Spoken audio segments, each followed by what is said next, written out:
Have you ever been asked a question that sounded gentle, harmless, almost innocent?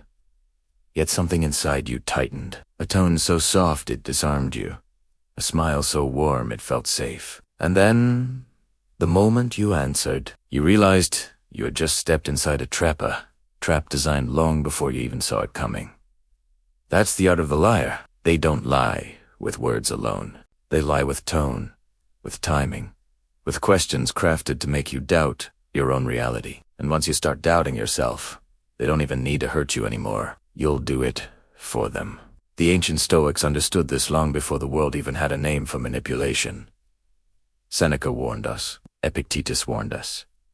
Marcus Aurelius warned us. A liar rarely attacks directly. They plant seeds of doubt, almost invisible at first hand, then they let you water them with your own confusion. 2,000 years later, the tactics haven't changed. Only the masks have. Today, here on Human Code, I'm going to expose the 5 most dangerous questions manipulators use to control your mind. And more importantly, I'll show you how a Stoic responds calmly, clearly, unshakably.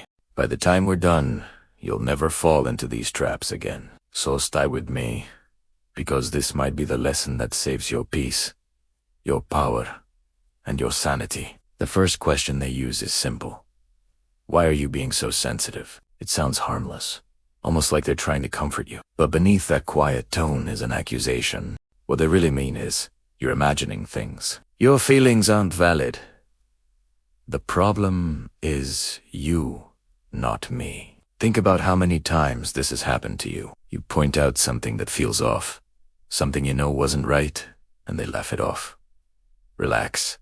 You're overreacting. They want you to abandon your instincts, because your instincts are the only thing that can expose them. Sensitivity is not weakness.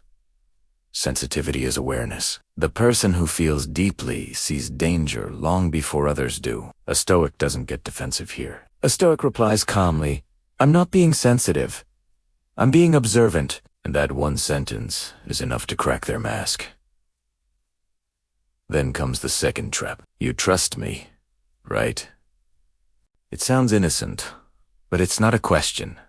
It's pressure. Because trust that is demanded is never real. Trust is earned, not forced. Anyone who insists on your trust instead of proving it has already revealed something dark. A real partner, a real friend, a real leader, none of them need to ask for trust. Their consistency builds it. But the manipulator wants blind faith. They want you to stop questioning. They want you to feel guilty, just for wanting clarity.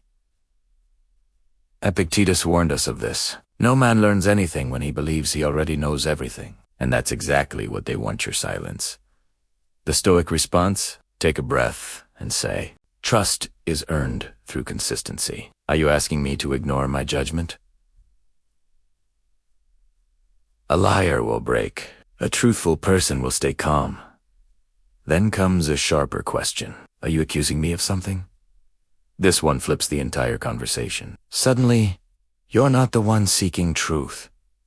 You're the villain. You're on trial. And without realizing it, you start defending yourself. No, that's not what I meant. And the moment you apologize for simply noticing something, you lose your power. Marcus Aurelius said that silence is often the best answer to anger. Not silence from weakness, silence from strength. The Stoic doesn't chase.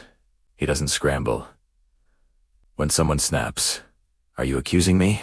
The Stoic holds his ground, waits a moment, and calmly replies, should I be? That question turns their shield into a mirror, and suddenly they're the one exposed. Then comes the velvet-trapped poison. Would I ever lie to you? This is not a question. It's theater. It's designed to make you feel guilty for doubting them. But guilt is their weapon. The harder someone insists on their honesty, the more carefully you must watch their actions. Honest people are never offended by questions. Only liars are. Seneca said, if it is not true, do not say it. Anyone who needs to convince you that they're incapable of lying probably already has. The Stoic answer, calm, firm, clear. That's not the real question. The real question is, Would I know if you did? Suddenly, their performance collapses. Because liars thrive in darkness, and you just turned on the lights. And finally, the last question in their arsenal. Can we just move on? It sounds peaceful. It sounds mature. But it's not about healing. It's about escape. When denial fails, when manipulation fails, when guilt fails, they play the exhaustion card. They're not asking for peace. They're asking for permission to avoid accountability. Most lies survive not because the liar's clever, but because the truth seeker becomes tired. But a Stoic doesn't move on without clarity. A Stoic doesn't accept peace built on confusion. When someone says, "Can't we just move on?" the Stoic answers gently, "We can move on after we understand what truly happened." And in that moment, the liar realizes their game is over. Because the truth doesn't fear questions. Only the lie does. These 5 questions are traps designed to bend your perception, to cripple your instincts, to break your confidence. But once you see them for what they are,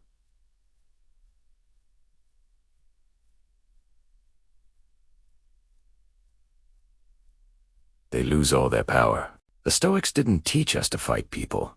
They taught us to guard our mind, to stay unshaken, to stay awake, and to never hand our clarity to those who benefit from our confusion. Here on Human Code, that's what we do. We sharpen the mind, we protect the spirit, and we rise above manipulation with strength, wisdom, and unshakable clarity.